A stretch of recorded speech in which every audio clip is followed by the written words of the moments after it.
তাদের পরিবার, তাদের সহকর্মীরা জীবন উৎসর্গ করেছেন, আহত হয়ে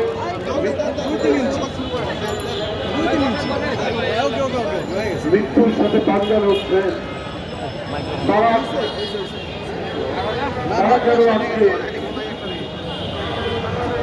স্মারকলিপি দিতে হবে? আজকে এই আন্দোলনের কারণে আমরা দেখেছি বৈষম্য বিরোধী অনেকেই গুরুত্বপূর্ণ পদে রয়েছে, অনেকেই অত্যন্ত ক্ষমতাবান হয়েছে। কিন্তু এই রিক্সা শ্রমিক ভাইরা এরাও তো গণতান্ত্রিক সংগ্রামে শহীদ হয়ে 17 জনের বাসায় আমি গেছি। কোথায় যাত্রাবাড়ি, কোথায় আপনার শান্তিনগরের এই এলাকার বিভিন্ন গোষ্ঠী, যেখানে তাদের পরিবাররা জীবনযাপন করছে। আজকে তাদের মেয়ে, আমি জানি ব্যক্তিগতভাবে স্কুলের ম্যাট্রিক পরীক্ষা তার ফিস দিতে পারে না, তখন আমাদের পার্টি অফিসে এসে কান্নাকাটি করে। যে আন্দোলনের ফসল ডক্টর ইউনূসের অন্তর্বর্তীকালীন সরকার, সেখানে অনেকেই আজকে উপদেষ্টা হয়েছেন এই আন্দোলনের কারণে। তারা আজকে রাস্তায় রাস্তায় হতাশ হয়ে বুক ভরা দীর্ঘশ্বাস দিয়ে রাস্তা করছে। তাদেরকে দাবি করছেন কেন? তারা রিক্সা চালায়, ভ্যান চালায়, অটো রিক্সা চালায়, পরিবারের জীবনযাপন করছে। এই পরিবারের এতজন মানুষ আজকে হতাহত হয়েছে। এদের প্রতি প্রথমে দৃষ্টি দেওয়া উচিত ছিল সরকারের। সরকার অনেক কাজের কথা বলছে, অনেক কর্মসূচির কথা বলছে।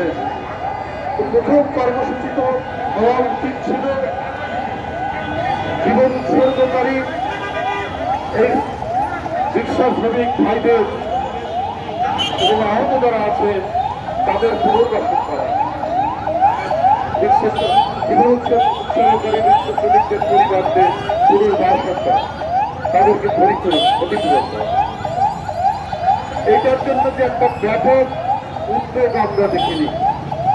আমরা খবরের কাগজ খুললেই রাজনৈতিক দল গঠনের কথা শুনছি, কে সভাপতি হবে, কে সাধারণ সম্পাদক হবে, এক মহা উৎসব শুরু হয়েছে।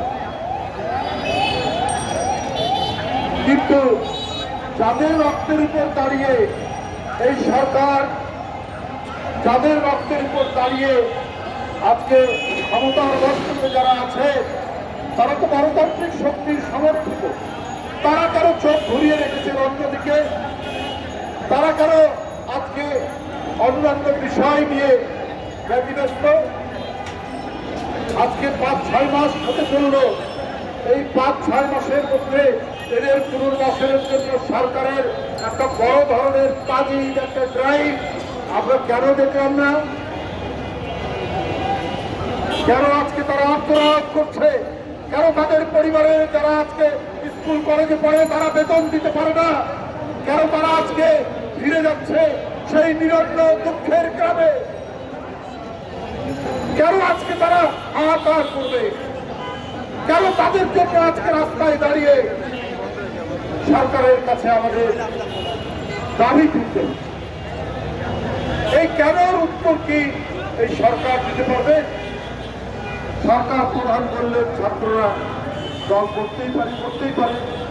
গণতান্ত্রিক আমরা যদি মূল্যবোধে বিশ্বাস করি, গণতান্ত্রিক কালচারে বিশ্বাস করি, করতে পারে।